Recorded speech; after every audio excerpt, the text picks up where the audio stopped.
दोस्तों नमस्कार। Daily read book में आप सभी का स्वागत है। आज हम लोग लुसेंट समान विज्ञान बुक का बायोलॉजी के क्वेश्चन 234 के बाद के प्रश्नों को डील करेंगे। 234 से पहले जो भी प्रश्न था उसका पूरा वीडियो बन चुका है, तो इसलिए आप अगर नहीं देखे हैं तो पहले वो देखिए। उसके बाद आज 234 के बाद के प्रश्नों को अध्ययन करेंगे। तो चलिए स्टार्ट करते हैं। वन अनुसंधान संस्थान स्थित है, तो यह है देहरादून में। वन अनुसंधान संस्थान देहरादून में स्थित है। भारतीय वनस्पतिक सर्वेक्षण का मुख्यालय कहाँ है? तो यह है कोलकाता में। भारतीय वनस्पतिक सर्वेक्षण का मुख्यालय कोलकाता में है। एनजीटी का पूरा नाम है नेशनल ग्रीन ट्रिब्यूनल। निम्नलिखित में से कौन मानव जनित जीवों का एक उदाहरण है? तो फसली भूमि। अगला प्रश्न है, इको मार्क उन भारतीय उत्पादों को दिया जाता है जो पर्यावरण के प्रति मैत्रीपूर्ण हो, यानी पर्यावरण को कोई नुकसान नहीं पहुंचाता हो।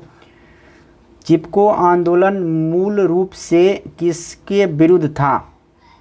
तो यह था वन कटाई के विरुद्ध, और चिपको आंदोलन से संबंधित आदमी थे सुंदरलाल बहुगुणा।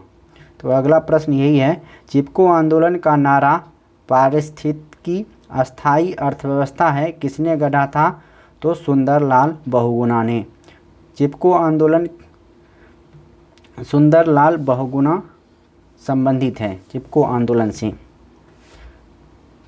अगला प्रश्न है, पौधे जो नमक युक्त मिट्टी में उगते हैं को क्या कहते हैं?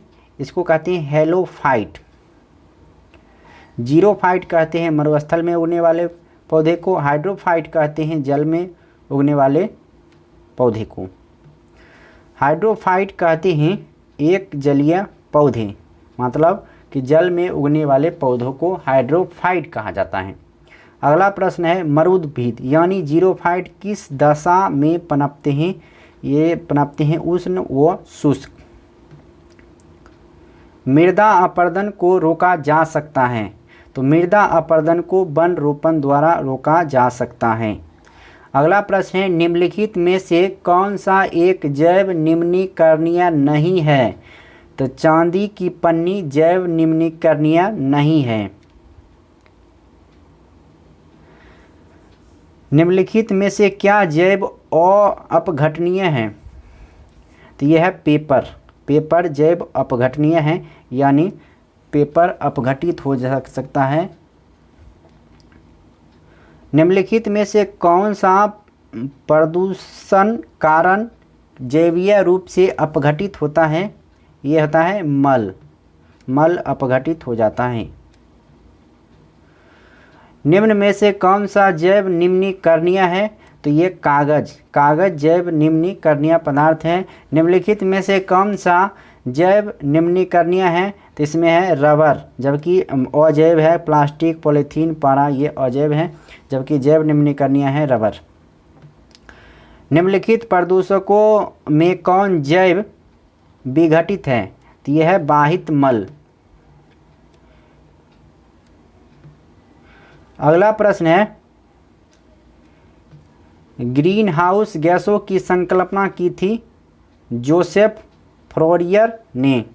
हरित गृह प्रभाव का अर्थ है वायुमंडल में ग्रीन हाउस गैसों के घनीकरण के कारण वायुमंडल के तापमान का बढ़ना। अगला प्रश्न है, निम्न समुच्चय में से कौन सी गैसें ग्रीन हाउस प्रभाव के लिए अत्यधिक महत्वपूर्ण है? इसका आंसर होगा carbon dioxide, methane, nitrous oxide और जलवाष्प। निम्नलिखित में से कौन सी प्राकृतिक रूप से पाई जाने वाली ग्रीन हाउस गैस सर्वाधिक ग्रीन हाउस इफेक्ट करती है? तो इसका आंसर होगा CO2 यानी कार्बन डाइऑक्साइड। निम्नलिखित में से कौन एक वायुमंडल के ओजोन परत की मोटाई नापने वाली इकाई है? तो यह है डॉब्सन। वायुमंडल में जिस ओजोन छिद्र का पता लगाया गया है वह कहाँ स्थित है? वह स्थित है अंटार्कटिका के ऊपर।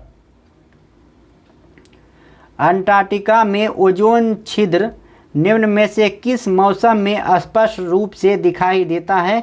भीषण गर्मी में। वायुमंडल में उपस्थित ओजोन परत अवशोषित करती है अल्ट्रावायलेट किरणों को।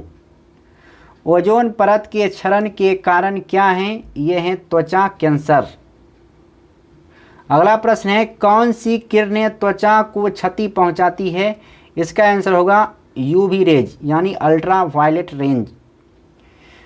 ओजोन परत के न होने पर वायुमंडल में कौन होता है? परावैंगनी। निम्न में से कौन सी गैस वैश्विक उष्णता के लिए उत्तरदायी है? कार्बन डाइऑक्साइड और मीथेन।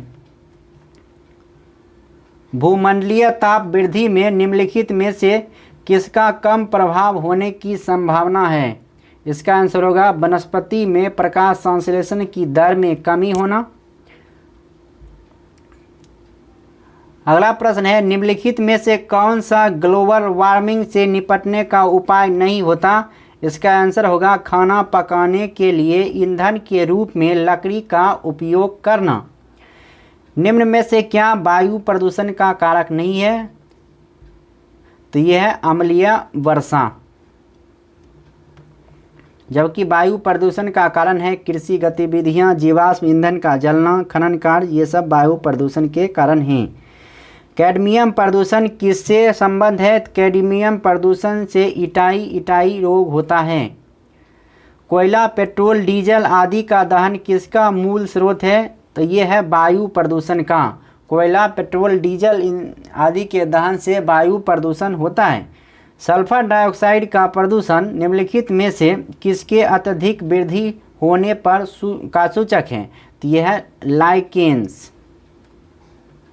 अगला प्रश्न है, वायुमंडल में कार्बन डाइऑक्साइड के संचयीकरण को कम करने का एक उपाय वनरोपण है क्योंकि पेड़ों से कार्बन सिंक बनती है। अगला प्रश्न है, कहा जाता है कि ताजमहल मार्बल कैंसर से ग्रस्त है। यह मार्बल कैंसर क्या है? तो यह है अम्लीय वर्षा जो मार्बल का क्षरण करती है, इसे कहते हैं मार्बल कैंसर।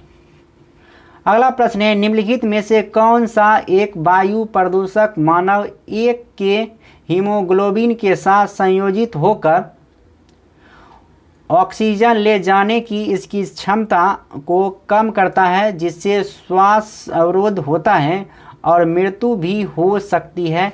यह है कार्बन मोनोऑक्साइड। पर्यावरण में प्रदूषकों की उपस्थिति को सामान्यतः ppm में व्यक्त किया जाता है। यहाँ ppm का पूर्ण रूप क्या है? तो इसका आंसर है पार्ट्स पर मिलियन। प्रदूषण में सूचकांक SPM का पूर्ण रूप क्या है? तो इसका आंसर होगा सस्पेंडेड पार्टिकुलेट मैटर। अगला प्रश्न है, वायु प्रदूषण के संदर्भ में PM क्या है? तो PM है कणीय पदार्थ। पर्यावरण अध्ययन के संदर्भ में CER किससे संदर्भित करता है? तो इसका आंसर होगा सर्टिफाइड इमिशन रिडक्शन। अगला प्रश्न है,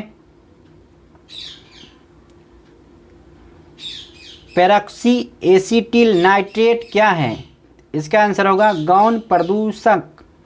निम्नलिखित किस विकल्प का अर्थ है कि कोहरा जो धुएं से मिलकर प्रदूषित हो गया है? इसका आंसर होगा स्मॉग। पृथ्वी शिखर सम्मेलन हुआ था रियो डी जेनेरियो में। पृथ्वी शिखर सम्मेलन रियो डी जेनेरियो में हुआ था। क्योटो प्रोटोकॉल क्या है? क्योटो प्रोटोकॉल यह ग्लोबल वार्मिंग को कम करने के उपाय करने के लिए देशों के बीच करार होता है। Kyoto protocol. क्योटो प्रोटोकॉल किस वर्ष में प्रभावी हुआ था? इसका आंसर होगा 2005 ईस्वी में। मॉन्ट्रियल प्रोटोकॉल किससे संबंधित है? इसका आंसर होगा ओजोन परत के क्षय को रोकना मॉन्ट्रियल प्रोटोकॉल से संबंधित है। मॉन्ट्रियल प्रोटोकॉल ओजोन परत के क्षरण से संबंधित है। वातावरण में क्लोरोफ्लोरोकार्बन उत्सर्जन पर प्रतिबंध लगाने संबंधी प्रथम प्रोटोकॉल कहाँ बना था? इसका आंसर होगा मॉन्ट्रियल में। अगला प्रश्न है, मॉन्ट्रियल सम्मेलन 1987 में कौन सा बड़ा फैसला लिया गया था? इसका आंसर होगा कि विकसित देश 2000 तक पूरी तरह से CFC उत्पादन पर प्रतिबंध लगाएंगे। इसका आंसर ए होगा। कार्टाजेना प्रोटोकॉल का संबंध है जैव सुरक्षा समझौते से। अगला प्रश्न है, उर्वरक के अत्यधिक प्रयोग से होता है मृदा प्रदूषण, जल प्रदूषण और वायु प्रदूषण यानी उपयुक्त सभी।